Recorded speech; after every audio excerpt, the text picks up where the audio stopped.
Welcome back, everyone, to Talking It Out with Bachelor Nation. We have a very special episode today. We have the one and only Michelle Young, the Bachelorette herself, in the house, and we're going to break things all down about what's going on in her season right now.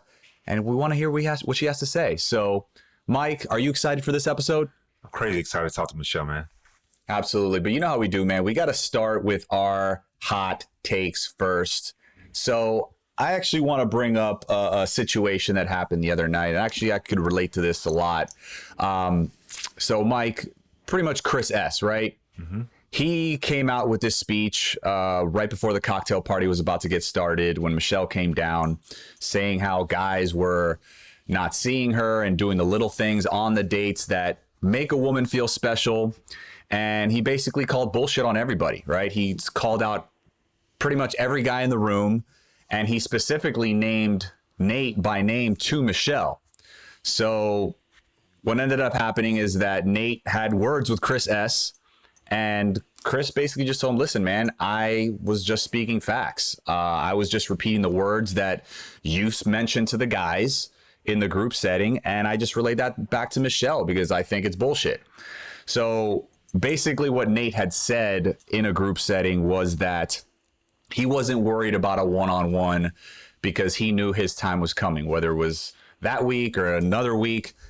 He sounded very confident, right? Yeah, and being a fellow first impression guy, I know that feeling. You know what I'm saying? Like, I know the feeling of getting off to the fastest start with the Bachelorette. I know about feeling really good about our connection and just really being excited about what's to come. And you know, really not even seeing those other guys in the room. But at the same time, I was also cognizant of where I was at all times and who I was talking in front of. You know what I'm saying? Because at the end of the day, these guys are going after your girl. You know what I'm saying? Like, true that. You have nothing in the bag, you know, in week 3, week 4, like there is still a lot of time left for different guys to step up. And you just got to keep doing you and moving your relationship forward with the Bachelorette.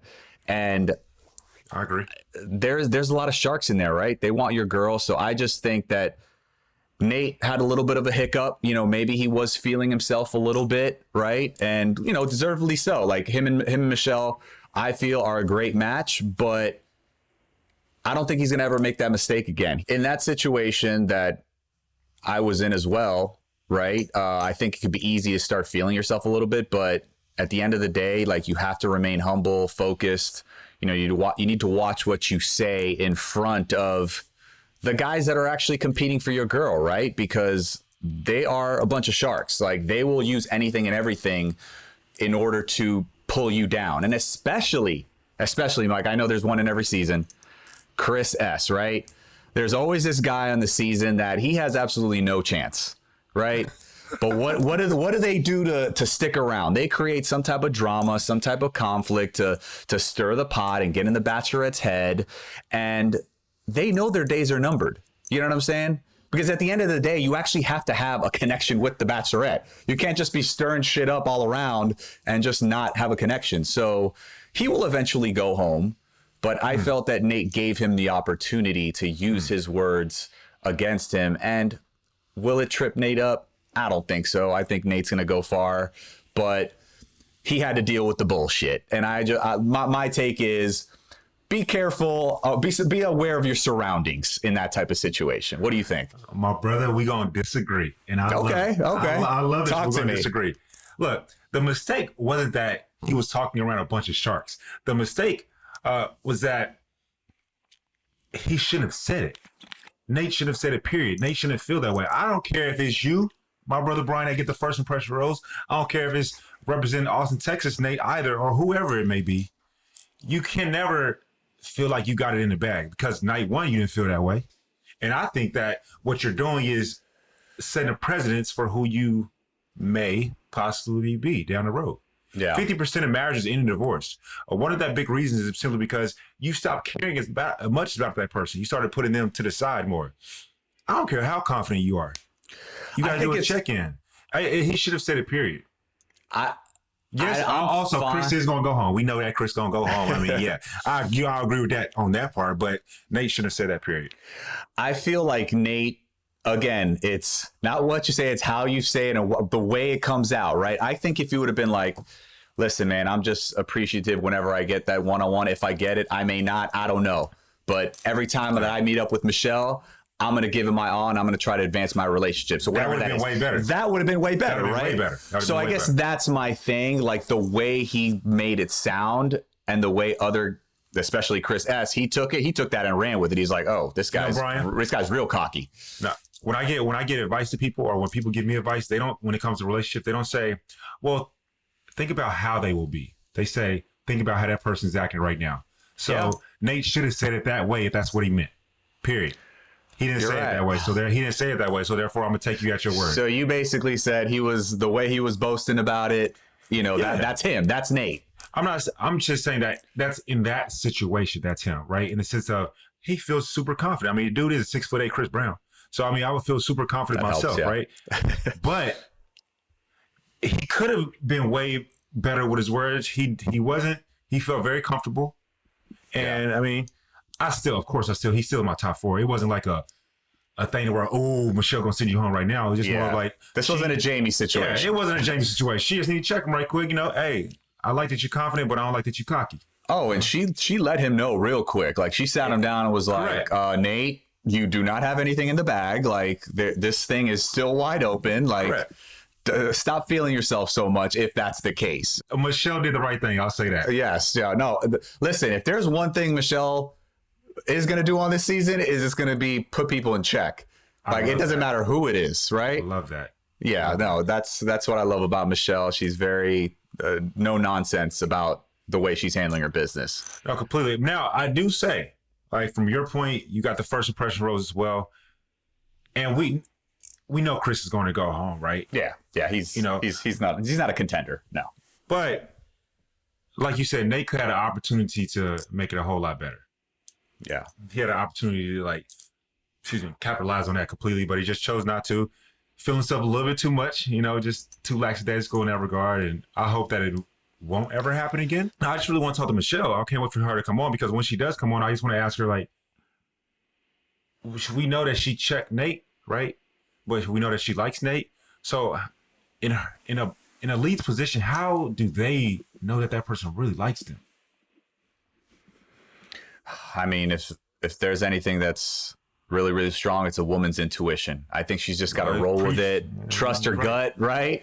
I mean, that's what they always say. And, I think after talking to Nayte, I think this is going to be good for Nayte. You know what? Yeah. I think he's going to turn this into a positive. Hopefully he can keep his mind right the rest of the way. But sometimes we need to get checked. We've talked about this before. Yeah. So the fact that she stepped up and was like, hey, listen, Nayte, by the way, you don't have it in the bag. Like, you still need to pursue me. You still need to, engage and see me, as Michelle likes to say, right? So I think this could be a good thing and turn this into a positive, and he's going to actually step up even more so than he previously probably did, especially on that date, because nobody was paying attention to her on that date. I mean, it was sad to see. I'm like, what are these guys doing? They're having pillow fights. They're, having facials, and then on the side, getting their feet done and whatnot. And it's like, is anybody going to talk to the Bachelorette? Like, I think if one guy would have taken her and they could have been gone for hours, and these dudes would have still been doing what they were doing. Like, that could have been such prime time for one individual, and nobody stepped up, which is really sad. Completely sad on that part. And that's why I can't agree with Nayte on that part, bro. He was wrong in that instance. Like you said, I think of an old Bible verse, right? Or I don't know if it's an old Bible verse or just an old Southern verse. Spoil the rod, spoil the child. Right? Okay. And using a term within teachers, if your teacher doesn't discipline you, you may not get those good grades. You may not be as good as a student as you can be, right? Discipline and or being checked by Michelle, Nayte checking Nayte. Discipline is not a bad thing. I don't want people to think that. He deserved to be checked. She checked him, and now they can move on about their merry way. Yeah. No, I think at the end of the day it'll be good for him. But Chris S, he stuck around, right? He got that final rose of the night. So it's going to be interesting to see that dynamic between him and Nayte, because they had words. They were pretty close to each other when they were speaking. I mean, hopefully Nayte would Nayte just obviously says, "Hey, stomp my him, bad." but Hopefully Nayte just says, "Bro, my bad. You was right." And then he could play with him. Yeah, my bad, bro. You was right. I mean, I'm still feeling her more than you feeling her, so I'm still going to, feel as if she's my woman. But yeah, he can still be like a little confident with him, but, a little boys talk. But it'll be nice to see Nayte. If Nayte simply had self-awareness. There you go. Thank you. Nayte just has self-awareness. That'd be all. No, and I agree. But at the same time, coming from me, focus on Michelle. Like, take Chris out of your mind, like nip it in the bud right away when you talk to Michelle, and then just don't even worry about this dude. That would be my advice to Nayte moving forward. And specifically for Michelle, who, was pretty emotional this episode, right? With what happened on the date, the guy's not really paying attention to her. Like, I think that after the fact, a lot of guys stepped up when they did speak to her. And I would like to specifically give a shout out to Olu. I mean, I would say they had like the talk of the night. I mean, he was emotional. She was emotional. Him growing up with three sisters, three black sisters that, went through a lot of the same stuff that Michelle may have gone through, right? So he could relate in that situation. And I just thought they connected on a whole nother level than anybody else. And it showed because he got the rose at the end of that group date. So, just shout out to Olu. Yeah. These are conversations that need to be had. These are conversations that people need to know because, my sister, the women in my family have gone through these things and it doesn't get talked about in this light. So I really appreciate seeing that. Absolutely. But let's get Michelle to talk about it. Let's do it, man. I'm ready to bring her on. Bryan, we're always traveling, always on the road, and having a few games on your phone are always okay, but you try them and you lose interest pretty quickly. It's just annoying, man. Mike, that's why we're excited to tell you about Switchcraft. It's a brand new take on Match 3 games, and as you play, you unlock pieces of a beautiful, magical, and gripping graphic novel. Nice. One thing that I really like about this game is that the characters in it are completely diverse. Everyone's different. No one's the same as the next person, right? There's over 85 different characters from a variety of cultural backgrounds. They even have LGBTQ plus characters. Oh, I like that too, Mike. Plus, there are so many levels to play and new things to see. Every single time I check it out, I see something new that I've never noticed before. Look, play your way through hundreds of enchanted Match 3 levels, revealing a dark and winded mystery story. It all starts with the disappearance of your best friend. Now it's up to you to unravel the mystery of her disappearance using your magical Match 3 skills. Download Switchcraft for free and unlock the magical mystery. Classes in session.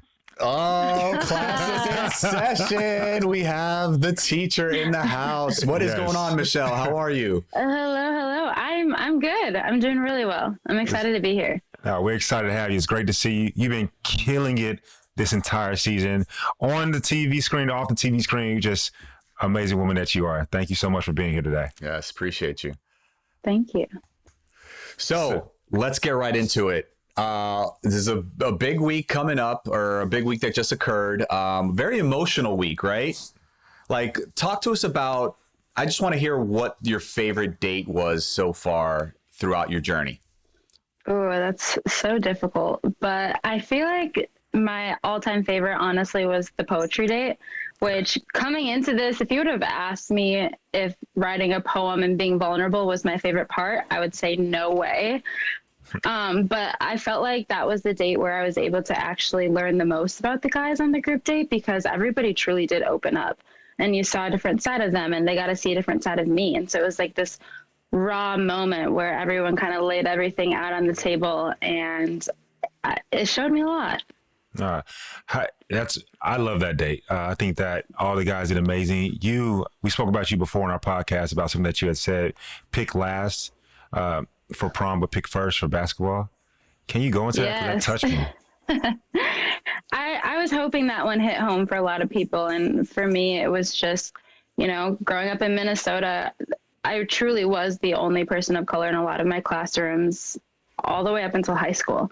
And, I was the nice girl and I played basketball and all these different things. And it's like, you make friends, but nobody really connected with you or wanted to get to know you or, related to you as much, it felt like, or for me anyways. And so with that, when it came to dating, it was like, everyone liked me, but it was never me going to prom or going to like getting asked to go to these school dances. It was, I want that girl on my team, like during gym class and basketball and those types of things. And so that's something that really just kind of hit home. And when I was able to share that experience, that's the first thing that came to mind.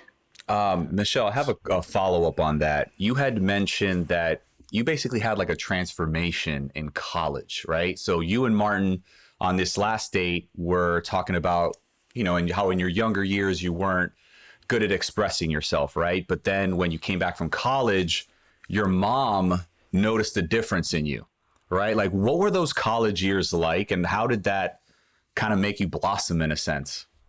Yeah, I think where I kind of hit this turning point is, playing Division I basketball in college.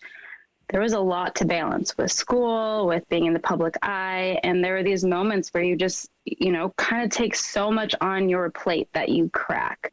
And I had this moment where I just cracked, and I'm not a person who likes to ask for help. And I had to ask my family for help and just kind of guiding me through it and not putting that game face on all the time and really starting to let my family in and my close friends in. And then, coming home from college and moving into a journey like this, where you truly are pushed to be vulnerable and talk about your feelings, and you get good at it, whether you like it or not.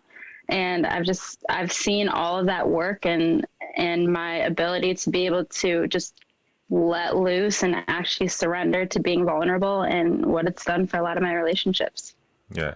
Does that vulnerability make you feel like you can connect more with other people more? Oh, yes, absolutely. Even with just my friendships. And it's not necessarily that I was super closed off.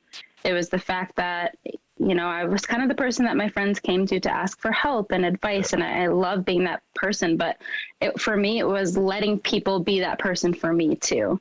And really talking to them about that and allowing my friends to help me and allowing them to see me when I'm struggling and admitting when I'm struggling. And when I was able to do that, I think that's what really kind of, she's human, she's not a robot, it's easier to connect with too. And so finding that balance, and I feel like that's kind of what's really allowed my friendships, relationships to blossom. That's what's up.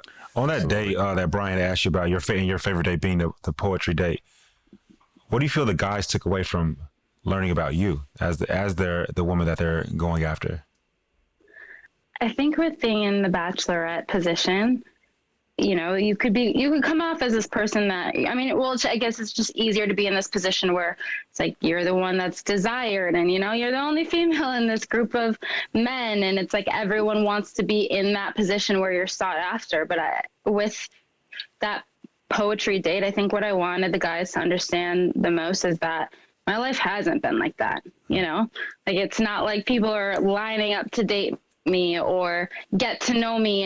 And again, that, it wasn't necessarily like me repelling anybody, but it was just the fact that I just felt like others around me is who they kind of chose or went for. And so in order for me to be accepted as me, I needed somebody, or I wanted the guys to kind of understand that pain and how I got to this point and, that part of my experience and what it's kind of created out of me. And so I think that's why it was super important for me to not only talk about that vulnerability and that dating piece, but also being that woman of color and the emotions that have come with that. Yeah. And you talked a lot about in the poem also about, wanting to be seen. I feel like that's a constant theme. And especially we saw it this last week where honestly, I don't know what these guys were thinking, Michelle. Like I was telling Mike prior, I was like, how did one guy not just take the opportunity while these guys were doing their facials and their pedicures and all that crap and just take you? Like they could have taken you for like 3 hours and you guys could have just had a one-on-one. Nobody would have noticed, right? Nobody would have noticed. It's just, insane. I think where it's so hard though is like, I remember being on my first group date and it's so uncomfortable. Like, it's like you have to override this human nature of, okay, so we're all in the situation where we're all going for the same person, but you see that those other relationships in front of you, and that's uncomfortable, and that kind of makes you want to run. But for me, I feel like I really kind of laid that out there on day one and said, like, this is going to be uncomfortable, but in order for us to get anything out of this, you have to be willing to, you know, interact with each other and make that first move. And so I think that's why I was really struggling with that and had a really difficult time with that sleepover date, is because I felt like I wasn't looking for attention, and I wanted the guys to understand. I'm not looking for attention. I'm looking for a connection, and I'm looking for somebody to be willing to go out of their way to make that with me as I was with them. I love that. When I was watching that, it almost seemed hard to watch as a viewer, because, like, you know, you're trying to get married at the end of this. These guys are supposed to be trying to get married at the end of this, but we see what's taking place. How do you even continue down this journey when, like, before your eyes you saw what took place? Like, and like you said, it's not attention, it's connection, right? So Correct. How do you go through that? It's this balance of being understanding that we are in this different situation. And I think at times I was probably too understanding. Yeah. And probably needed to ask for more. But like I said before, like, that's something that's hard to do. And I want to believe the best in everybody. And I want, you know, I'm not a person where I just cut someone off right away. I truly want to understand where they're coming from and their perspective. And I get that it's a difficult situation, but I definitely wavered for sure, because there was that pain of, you know, I knew that this journey was going to be difficult. I know that it wasn't going to be all flowers and roses, pun intended, pun not intended, but all these different things, right? But like, what I really didn't expect to feel was the feeling of being unseen. And so I think it definitely took me a minute to kind of figure out what to do with that feeling and if I wanted to press forward. And I think what it came down to is that I had to show them how much it hurt and how much I really was struggling with it. And then from there on forward, I had to see a change. And that's where that decision making came into play. This is why we love you, Michelle. Yeah. This is why we love you. Like, straight up. Oh, thank you. So how did you feel after the fact? Because obviously when you let them know how you were feeling, I mean, the mood in the room completely changed, right? And all these guys started stepping up and talking to you. Like, how did you feel? Especially Olu. I mean, that was a very powerful conversation that you had with him. I mean, how did you feel after the fact, like after you let the guys know and their reaction to that? Yeah, it was so hard, just because I even remember coming into that night, because I remember actually back to the sleepover party, like when I stepped away, I remember being so uncomfortable and breaking down, but also not wanting to show the guys that I was breaking down, because I didn't want to ruin the vibe. Like, I didn't want to take away from that.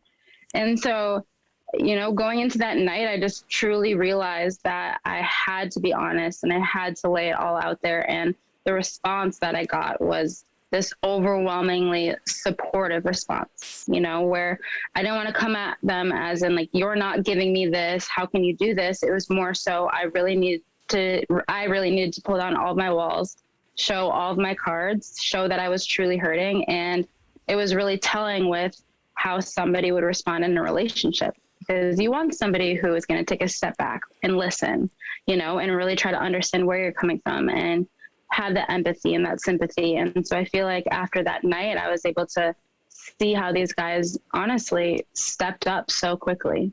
Yeah. And I think that's absolute maturity right there, right? Like, you feel a certain type of way, you expressed it to them, and they in turn took that and basically gave you at that point what you needed to hear. I mean, I think that's part of every relationship, right? I mean, people sometimes bottle things up and don't communicate, and communication is key in every relationship. I think you communicated with them in a very great way, and I think the guys responded specifically after the fact, which was a little too late, but better late than never, I guess, right? Yes, exactly. Bryan, this is for you, bro. Like, and I want you to speak to Michelle and myself, and then Michelle, I'd love to hear yours take as well on this. Like, Bryan, I'm asking you because, you know, you're with my big sister, Rachel Lindsay, obviously your wife, Rachel. Who she loves you, by the way, Michelle. She's like completely 1000% rooting for you, hoping for you to find love. And, you know, she just sends her regards. Y'all are. Well, I love that.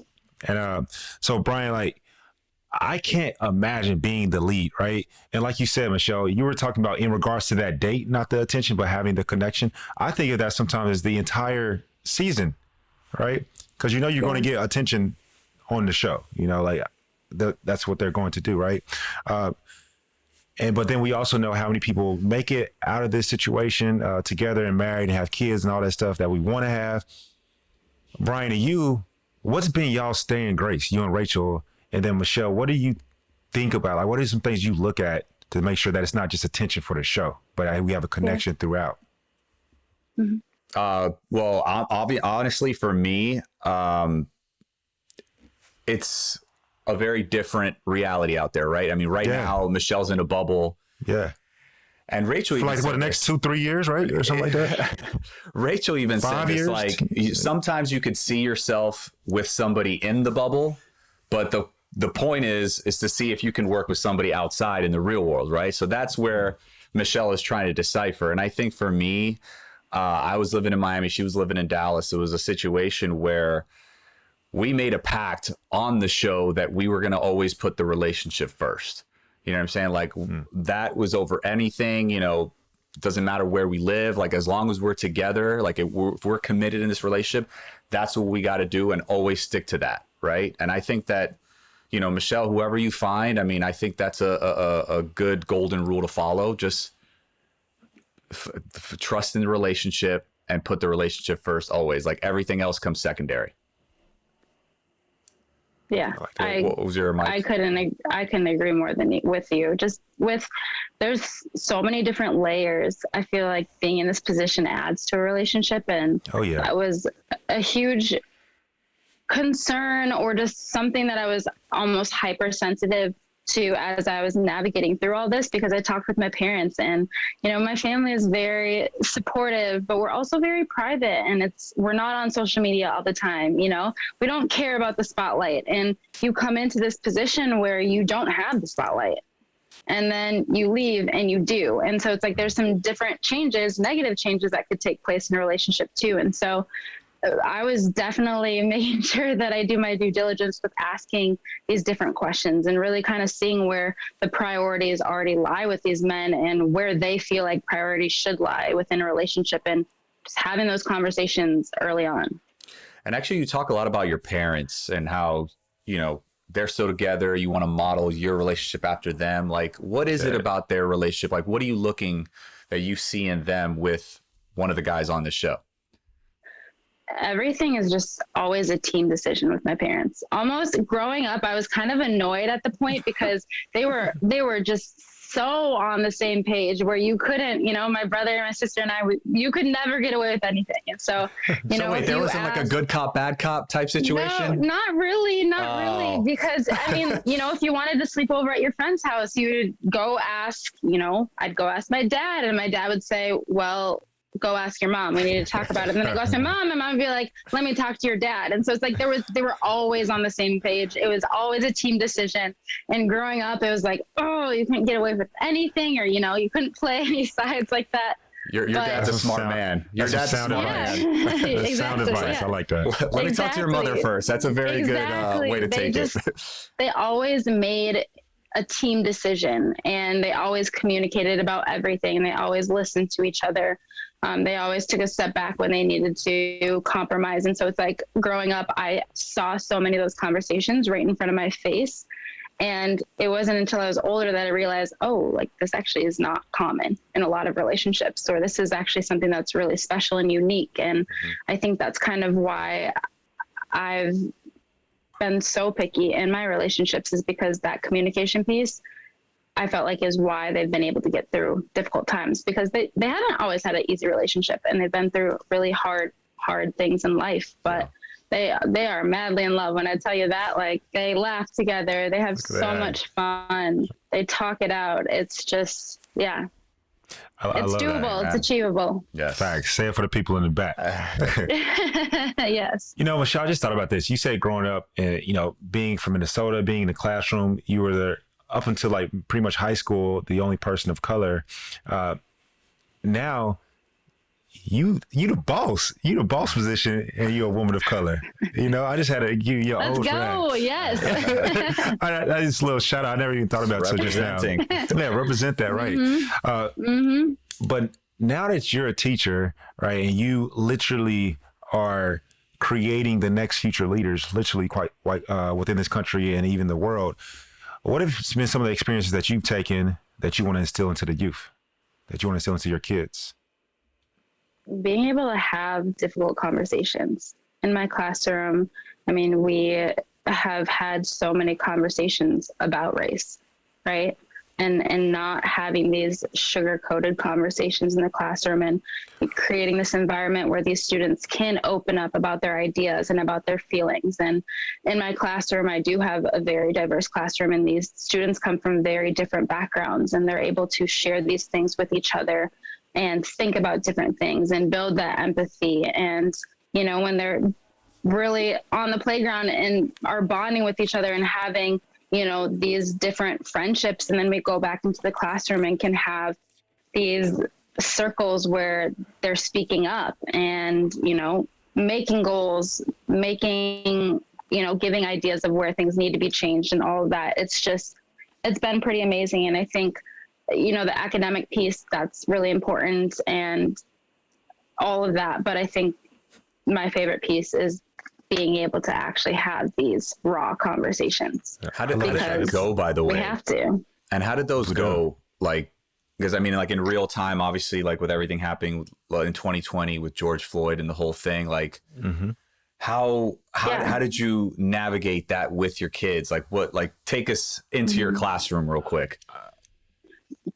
Tactfully. I mean, it's something that you don't go into and just word vomit, right? Yeah. You know, coming in, I had a plan of how I wanted to communicate this.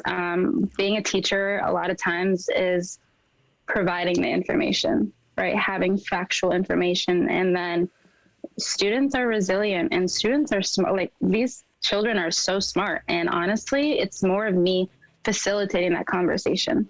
And not just them sitting and listening to me, but me opening up a panel for them to talk about their feelings. And especially when you're in a classroom where I had students that were directly affected, they shared their stories. And when you see that emotion, that raw emotion and those tears and, you know, the quivering and the voices, like, that's what you feel. And that's what the other students are learning. And so it just kind of opened up this environment where everyone could talk about it and we could bond about it and revisit it. And, you know, think about ways we could change different rules or things that we didn't like in our own community, and being a good person and what that looks like. And so it was more setting the stage and the tone and the platform. And these fifth graders, I mean, they do some amazing things. And a lot of times they end up taking the lead too. Shout out Miss Young's fifth grade class. Yes. They're amazing. I think when a person becomes a teacher, you know, they know, you know, that you are going to be speaking to these kids, these students, these future leaders. But I like that you just said community. And the reason I like that is because in your community and our community across America, people in your position as teachers aren't just affecting the students. You are penetrating that household, that family. You know, I want to know about the conversations. Have you had any conversations with students' parents and or faculty that may have not have seen some of the things the same way? I think, you know, in the education system, it's so hard because everybody is, I mean, not even education system, just in general, everybody's at a different point, right? In your growth journey and your awareness and your education about race, all these just different controversial issues. Everybody's at such a different place. I think in my community, at my school, what we see is we want to make sure everybody's moving forward. Wherever that place is at, we need to move forward. And we do need to move forward with like this sense of urgency. And it's important because the students that we service, they all come from this diverse background. And we have to understand what they go home to and what their lives are at home and how we can, you know, create an education, create a learning space where they're actually able to move forward. however that is. And so I think when you have a bunch of educators or just community members who are able to step back and look at it from the student's point of view and what they have to deal with, I think that makes it a little bit easier. To follow up on that same point to your response to that, I just truly have never thought about this before, Michelle. You know, the things that I guess it's awesome to get to be able to talk to you as the Bachelorette, but then awesome, you're just a freaking phenomenal woman and a person in America, right? And so, thank you. I'm still just curious as to if you have these honest and tactful conversations with students. You know, those conversations go home to their parents. If their parents, if they have a disagreement with you, and like, is it dangerous almost to? It's like, are you stepping on any toes? Yeah. By going too far with kids? Yeah. I will say that the way that I've been able to conduct the circles in my classroom, the response that I received back was actually relief. It was beautiful. Students. Yeah, it was these students' families coming back and saying, thank you for talking about this. Thank you for not, grazing over it, because it's George Floyd and all this stuff, like that was happening right in the heart of where we were at. How do you walk into a classroom and not address it and pretend like everything's fine? Because it's not fine. It's really not. And what I found is that the families wanted to talk about it to their children, and a lot of them didn't know how. And so they appreciated that in the classrooms, we took that first step in talking about it, and then the students come home and they continue that conversation. And so I was grateful to not have any negative feedback. And, if I had, I think my response would have just been, I think it's really important to learn these different views of everything. And I have a lot of students who have to deal with difficult things outside of their home. And it's not fair for them to come to school and just have to put on a face and pretend like, hey, we're learning math today. We're learning long division. Like long division is important, but man, there's so many other things that life lessons we need to be talking about. And what are some of those like activities and projects and like lessons that you implement in the classrooms that, maybe other teachers out there, with your experience, what other teachers out there, could use to pretty much provide support and just include all students, right? Of all races, all genders. Exactly. That's $1 million question, right? Like if I could show everybody this video and then everybody would get the exact same thing from it and then everything would be fixed, that'd be perfect, right? We wouldn't have an issue. But I think what it comes down to is actually truly building relationships, really strong relationships with your kids. And that looks different. For me, that looks different every single year. My group this year versus my group last year, and how they mold together, how they are individually, it's so different. And in order to actually step forward and have these conversations and have them be beneficial, your students have to know you care about them, and they have to feel that you care about them and know who they truly are. And I think that's what gets these conversations to propel forward. So it's not, there are good activities and games or team building things that you can use, right? To get to know each other. But when it comes down to it, it's being able to sit down and have that raw conversation. And that's from, a fifth grade teacher perspective right now, where we're able to do that. Whereas in kindergarten, it's going to look a little different, or first grade, it's going to look a little different. But it's creating that climate where you're able to do that. Don't you wish you had her as a teacher when you were trying to tell you? Mike? Trying to tell you. I will remember Miss Young. Well, Miss Young, yes, you were a great teacher. Are you? Well, thank you. Currently teaching right now, right? Yes, I'm currently teaching right now. That is wild. I did not. I just want the listeners to know that. Yes. I mean, the other day, literally had parent-teacher conferences. I got into my car, zoomed home to my family, and got home. They had dinner ready, and then we were watching The Bachelorette. It's so weird, honestly. Amazing. I forget that I'm The Bachelorette. So wild. It's crazy because I got that advice from one of the producers. It was probably some of the smartest pieces of advice that I got on the show. Is like, when you get out of this, like, go back to your regular life. I think you're doing amazing, Michelle. I mean, going back and just, going back to what you know and what you love. Yeah. I mean, that's what it's all about. Not trying to, be an influencer and like just pick up some other career. Like, I love what you're doing. I mean, you can have like opportunities. Like I think everyone should embrace opportunities, but for me, like, I have to be fulfilled. And right now that's in the classroom. Not saying it's easy, it might look like it's a breeze, but hey, teaching in a pandemic, go check on your teachers because I feel like teachers are not okay. Hashtag teachers are not okay. Teachers, we're not okay. We're not okay. Oh my goodness. Y'all need to be paid way more than you do too. I mean, let's talk. Can we talk about that? I mean, I will. Seriously, for sure. It was even when we had done that, the Bachelorette brunch, we're kicking off the season, and I was able to, give the teachers who were there all these different supplies, and they got to fill up the bags with, Post-it notes, scissors, labelers, and these teachers are coming out and everyone's just crying, happy tears, like just so emotional, crying.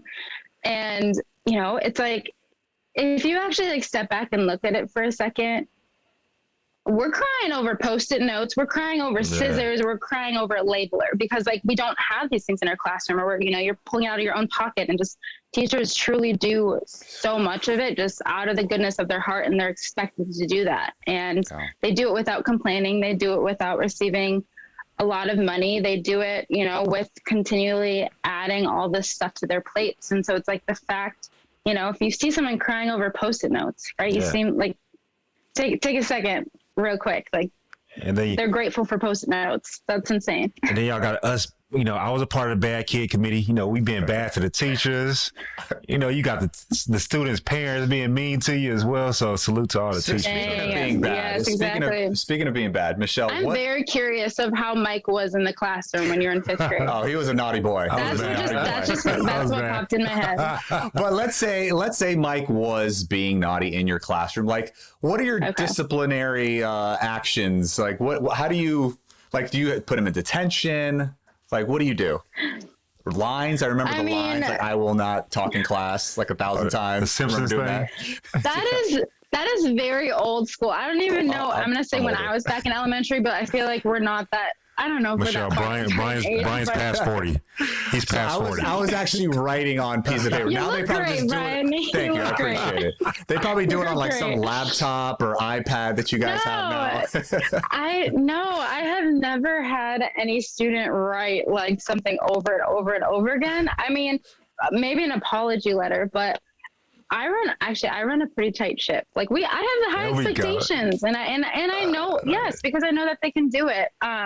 But they also know that I respect them and they respect me. And so, we have a classroom where even our school, it's like you get warnings. Like you're a child, you're not always going to do the same thing, like the correct thing over and over, right? You're going to need warnings. We're humans. And we have this system where they get to hit the reset button, right? Sometimes you got to step away for a second, but it's not like I'm going to put you in a timeout and then come back and give you a talking to. It's more of like, I'm going to give you a minute to reset. I'm going to teach you how to reset, and then I'm going to teach you how to refocus. And so we talk about different strategies. We learn how to meditate. We learn all these different things to calm ourselves down so that they can actually reset and come back. It's kids get taught that. Yeah, emotions are huge. It's 2021, Mike. It's 2021. No, that's dope. I love that. Like, I love that. You got to learn how to, deal with your emotions. Emotions are big. That is huge. Big things. You have to learn how to, and like you said, like more so than long division and, random subjects that we may not apply in real life. Like those are the that's what I'm saying. Lessons. That's why I'm so like mind blown. To me that, I ain't got no kids. I ain't been into the classroom forever. I don't know. So to me, that's amazing. Mike, you can come read to my kids. You can come read to my children. 100%. They would love it. Story time with Uncle Mike. I 100% will do it. I would love it. That one girl on the one young lady on episode, what was it? Episode 2? Yeah, she was a little sassy one. A little feisty student. I was like, go ahead, girl. Mia's gonna go on to do great things, but yes. I mean, nothing gets past her. Like, was she ever wrong? No, honestly, she was. Yeah, I loved her. I loved her. She was the MVP. Well, she sure was. Michelle, like, you are exuding so much confidence. Your mother said when you came back from college, she noticed something different in you. We've talked about not getting picked for prom, but getting picked for basketball, being one of extremely few women of color, Black women, to going on this show and your things that you had to do on this show, and just not attention. That's not what we're looking for, right? I love that. I think that should be the title of this episode, right? So my question here is, growing up with all women in my household, then I feel like I'm probably gonna have nothing but girls. Like, what advice would you give to young women trying to find that same strength that you have, that you exude? I think what's so hard about that now is that we have social media, right? It's like you're trying to teach these young women how to be confident and how to be comfortable with themselves. And then, they have cell phones earlier on. They have TikTok. They have all these different things that they're being exposed to and compare themselves to. And it's like, that's the biggest thing. And we talk a lot in my classroom about putting that down. Put it away. Be a kid. Go outside and play. Like, be a good person. And, we do affirmations. I've done affirmations with young girls at my school who, are having a hard day. And there was this one girl who I met in the hallway, and she was really, really struggling. She was struggling because she didn't like her hair that day. She felt like her hair was nappy. She felt like her hair was everywhere. And so I took her into the bathroom and we were yelling affirmations in the mirror about, about who we are. And so I was like, this is the one time where you can yell in school and not get in trouble. And so, like, you are her favorite teacher ever. We started with, like, I love my hair. I'm like, no, you got to yell it. And so by the end of it, she's screaming, I love my hair. I love my lips, all these different things. And I really, truly do believe that at a young age, teaching the youth to talk about that. Like, it's okay to be proud about what that is. And, the human brain is a crazy thing, but if you say it over and over again, like, you do start to believe it. And that's the biggest thing. And that's the biggest change that I've kind of seen, is being able to vocalize that. Like, it's okay to be proud, and it's okay to vocalize. That's that as well. She hidden, bro. I mean, think about how much that little girl's day was completely turned around. You know what I'm saying? Oh yeah, like, we do it once a week now. Okay. We make it a habit. Now. I love it. I love it. It is, and it's this thing that everyone's different, but like, for that young girl, that was the first time that I had met her. She's second grader. She, when she's having a hard day, she comes down, she checks in. I'm like, have you done your affirmations? Nope. Okay, let's go to the bathroom. Let's go. Yeah. And then it's her reset, and it's her confidence builder. This is so it's like, so good. And a lot of times you don't, like, we always say, like, you never know what somebody's going through, and especially kids. Absolutely, you know what I'm saying? We're so young. They're so young and impressionable. And the fact that you take the time to check in with their mental health and give them those affirmations, I mean, that's teaching right there. You know Bryan, what I mean? Michelle gonna have her own school. She's gonna have it. She's gonna have her own school. That's the she plan. said she wants to change the world. No, that's what we're doing. That's what we're doing. Oh yeah, what did you think I meant? This. I love this. Oh, this is amazing. So I want to shift gears. I want to shift gears a little bit with your dating history and how everything's transitioned onto the show. Now, obviously, you said you didn't have a lot of dates growing up, but, like, talk to us about your previous relationships, not on the show, but prior to the show. Like, what did you learn from those that you were able to bring in onto the show?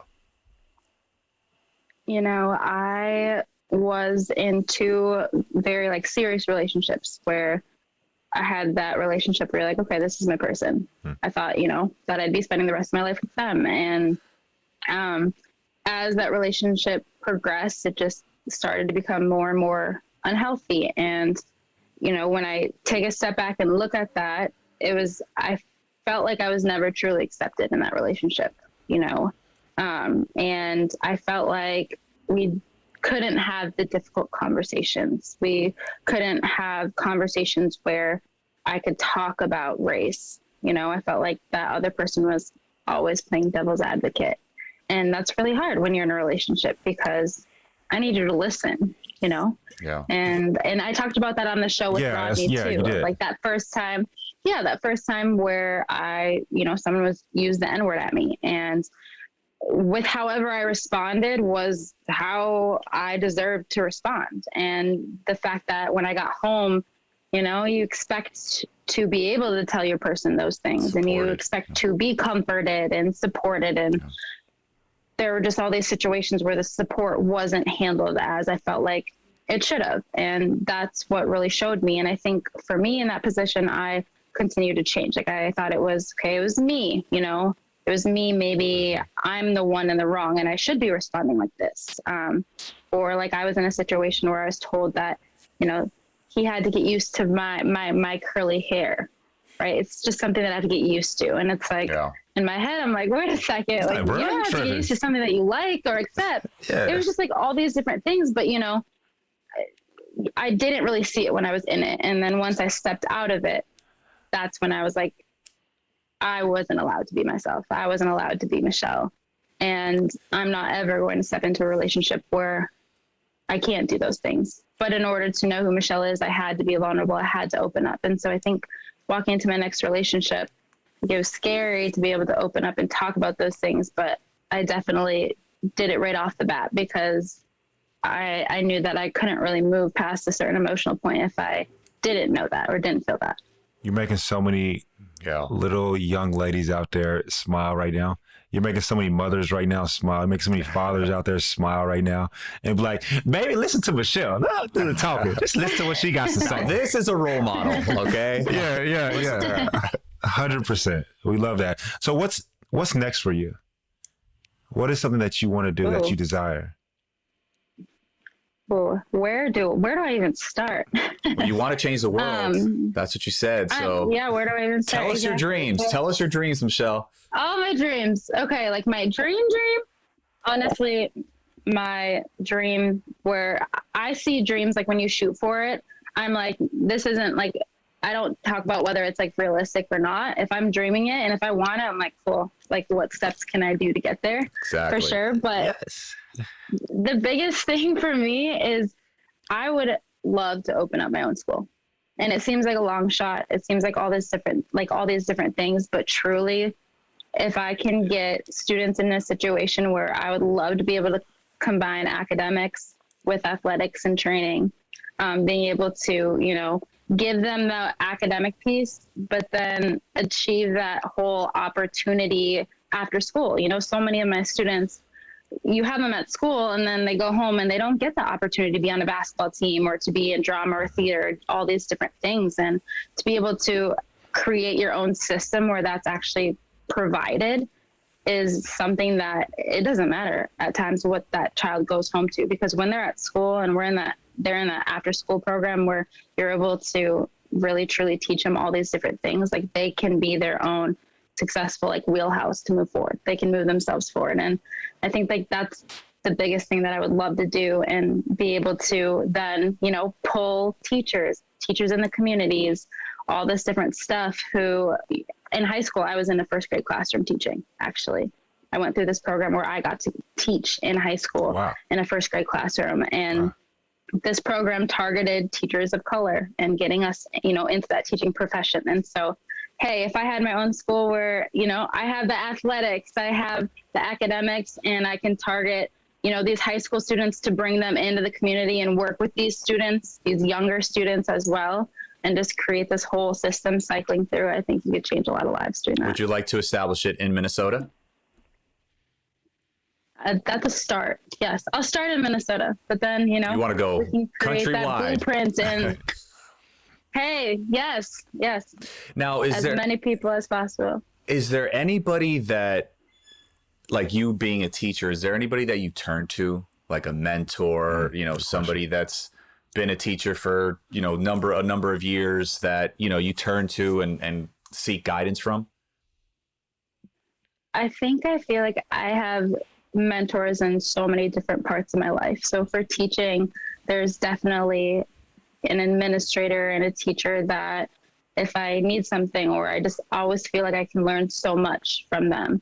And they're always up to date on like the most cutting edge technology and all that stuff in like the teaching profession. And then I feel like as far as like relationships, there's people in my life where, you know, when I'm seeking relationship advice, I can go there. And then I have, you know, training and all that stuff. So I feel very supported, and I don't feel like I have this one person that, you know, has the answer to all my questions of all these different categories, but I feel like I have different mentors in all these different aspects of my life. Love it. Love it. So I guess, yes, that's a roundabout way in saying yes. You got a team. You got a team on your side. I got a team. That's good. Yes. Bryan, I love that question, bro. I love that question, Bryan. And then Michelle, you. No, because I feel everybody needs a mentor, right, Mike? 100%. I mean, absolutely, yeah. I have a business mentor. I mean, I think everybody should have somebody to turn to that, you know, has what you want. I have had so many different families, mothers, people reach out even on Instagram and just say that by reading the poem or just by being on the screen and everything, how much it means to them. And I love being that for other people. And I think right now that I'm actually starting to get onto social media, you know, I am kind of looking around to see like, okay, who, like I'm looking to see how, you know, who I kind of align with and in that kind of realm of things. I love it. I love it. I love that. Michelle, we appreciate you so much for being on today. We know that you're super busy. You're probably grading some papers right after this. Wait, I got to ask. I have a sports question. Yes. You love basketball. Mm-hmm. You love basketball. I do love basketball. All right. What are you I want ask a me? male and a female. If you were to play one-on-one with anybody, dead or alive, professional basketball player, female and male, who would you play? Oh, man. Male, Kobe. Shout out. That one's Amen. that one's gonna hurt. That one's gonna hurt for Mamba mentality. that one's gonna hurt. And female, Maya Moore. Okay. Maya Moore. Maya Moore. Let's go. I mean, you want to talk about a role model? Yes. I mean, she gave up her career for criminal justice. I mean, she's amazing. She's amazing. I love that pick. That makes sense for Michelle. Michelle's going down the same path of just complete amazingness and learning how to give back and knowing how to give back. Absolutely. And do good for the youth. I love that. That was a great question, Bryan. Look, you hit it, boy. I like that. Appreciate it. I like that. Throw that in a little bit. Yeah, I like it, right? So, Michelle, last question. Are you happy? Yes, I would say that I am very happy. I'm happy with where I'm at. It's been a whirlwind. You know, I'm learning as I go. Are you happy? So you're happy with how everything turned out? I'm happy with where I'm at. Look at you trying to press. I had to. Now y'all were on my team. Michelle, that was Bryan. Normally, I'm the one that be coming, but I'm like, the producers are in my ear like, Bryan, shut the hell up. Bryan, did we just do good cop, bad cop? Because normally I'm the one that be coming at people. Like, he did it today. You know, we got to try to squeeze some tea out of every episode. Yeah. But I'm very happy with where I'm at. You know, I think regardless of how this thing ends, it's just, I learned so much and I'm in a good spot. It was an amazing opportunity. I met amazing people and I'm headed in a good direction. And so it's hard not to be happy. Amen. I love it. Well, so, okay. Michelle, we're having you back on next season. And okay, perfect. I want to know, what is the one thing that you're looking forward to tell us about that's going to happen by next time we have you on the pod? Manifestation. Let's do it. Oh, what is the one thing I'm looking forward to telling you? That's probably the hardest question I've been in regards to, why is that so difficult? Because it's not about, not everyone's going to ask you about this. Not everyone's, because you're the Bachelorette, that's what everyone wants to know about. But we love Michelle for you, right? So what's the one thing in regards to what you got going that you're like, yo, I can't wait to come back on Talking It Out and tell them? Maybe she's. Ask me. Did you say that was going to be stumped? I know. I was going to say. I want you to check.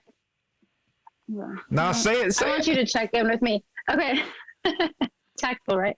I want you to check in with me about my goals. It's going to be like a little accountability thing. You're going to be like, where are you at with it from the last time we talked? Like what different steps have you put in motion? Done.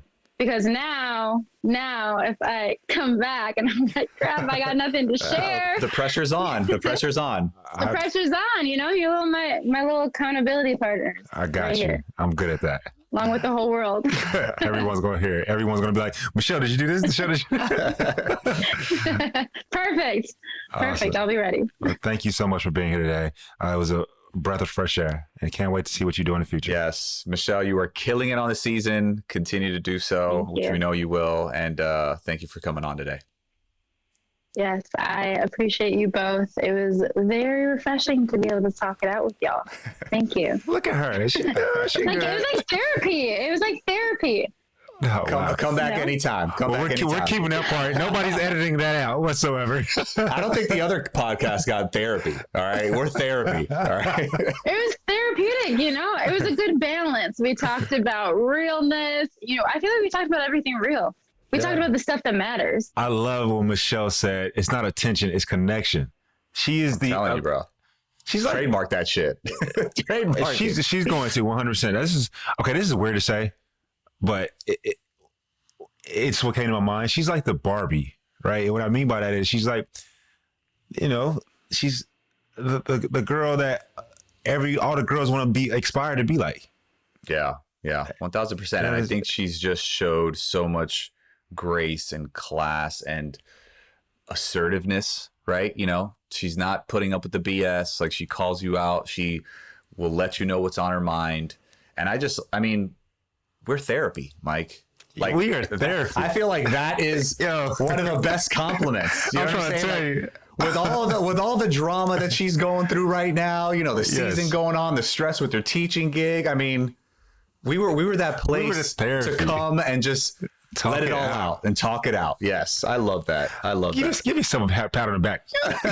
Give me some pat on the back. That was amazing.